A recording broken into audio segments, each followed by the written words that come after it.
Mis observaciones 4. Está plenamente demostrado ya el abismo entre religión y ciencia, aunque no existiera más que el sílabus que las condena todas.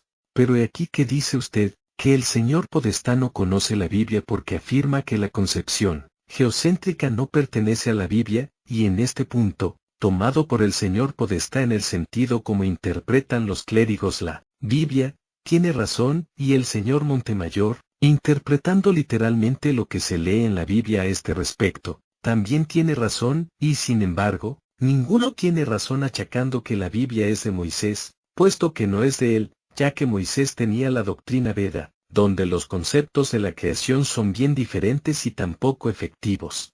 Aquí debería hacer historia para demostrar que los azares de la vida de Moisés lo descartan en absoluto de los cargos que, con tanta injusticia se le cargan en la controversia a Moisés.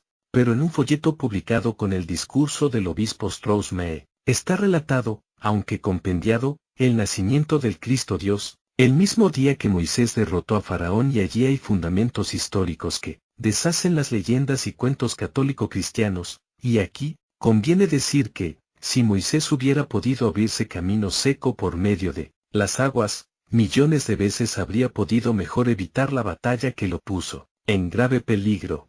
No habría acampado, habría hecho el milagro antes de perder muchos hombres. Lo que hay es que, acampó porque la marea estaba alta y cuando bajó y pudo pasar su impedimenta, arremetió a Faraón y lo llevó lejos, de manera que, cuando rehecho el enemigo pudiera llegar al Mar Rojo, la marea estuviera otra vez alta y no pudiera pasar sino rodeando 6 u 8 horas, y pisar tierra asiria, lo que sería comprometer aquel reino.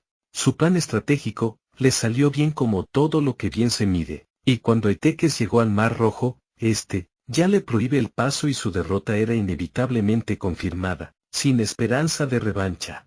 Eteques piensa, discurre, cómo podrá justificar su derrota y no teme a Faraón, su suegro, sino al Dios, a los sacerdotes del Dios egipcio. ¿Cómo se conformaría aquel Dios, en ser derrotado y burlado por el Dios de los israelitas? La superstición hace milagros estupendos, y Eteques propone a los vivientes capitanes, que dirían a los sacerdotes que Moisés abrió con su vara camino en medio de las aguas y que cuando pasaban los ejércitos de Faraón, éstas se cerraron y los envolvieron.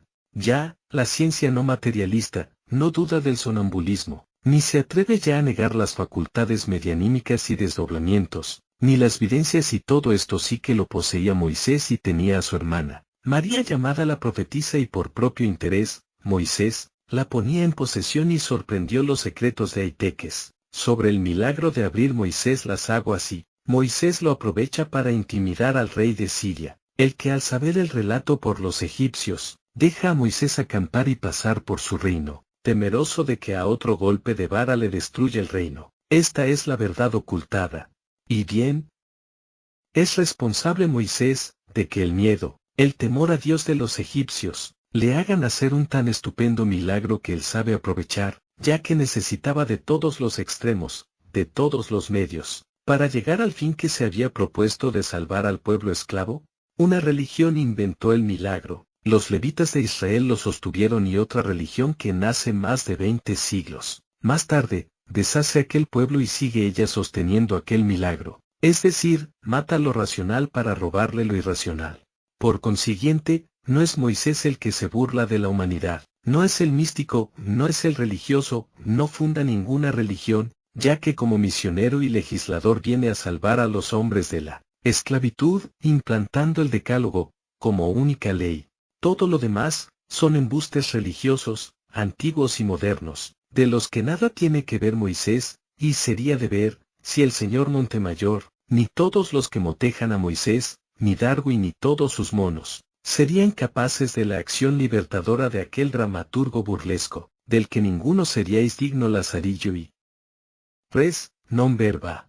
Los católicos, solo con mentar a Moisés, pronuncian una asquerosa blasfemia, y al tergiversar los hechos de Moisés, cometen el más grande de los sacrilegios y, ojalá que pudiera Moisés hacer lo que dicen, porque es seguro que ya habría acabado, y mejor dicho, no habría acabado, no habría nacido la religión católica, ni ninguna, desde Moisés.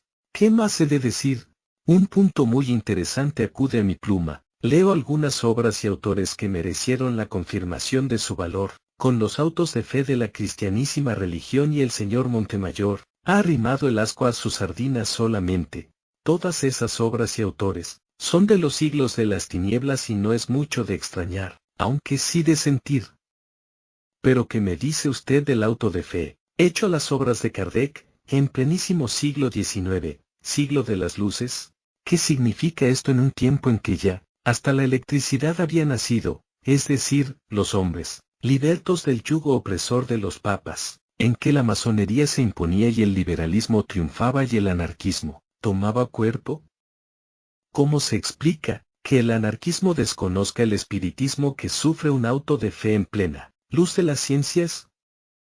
Es que las ciencias lo temen porque el espiritismo es sabiduría, como lo teme la iglesia de las tinieblas y la mentira, porque el espiritismo es luz y verdad.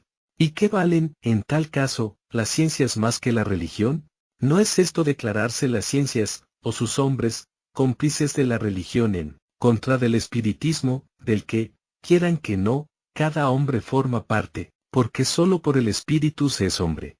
Más ya veo la causa. Los materialistas, en su error, prefieren que nada viva después de la muerte del cuerpo, lo mismo que la religión católica quiere que la humanidad acabe antes de que ésta descubra que la dominó con su falsedad, pero ya es tarde para todos. Ha llegado el espíritu a su reinado, como estaba dicho, como ladrón de sorpresa, y todos tiemblan del fantasma, y la fantasía ya sabéis dónde está, en la ignorancia, en la negación de lo que no se estudia para comprenderlo.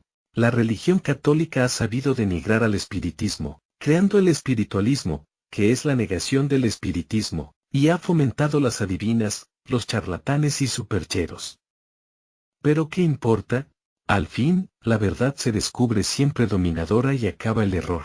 El espiritismo no tiene Dios, el espiritismo no es credo ni religión, el espiritismo tiene al Creador por Padre y Maestro, y sus leyes son su credo, en las que lo conoce y lo ama, amando a su hermano cada hombre, en el que ve el universo, microscópico sí, pero completo y entero, y es la universalidad más contundente.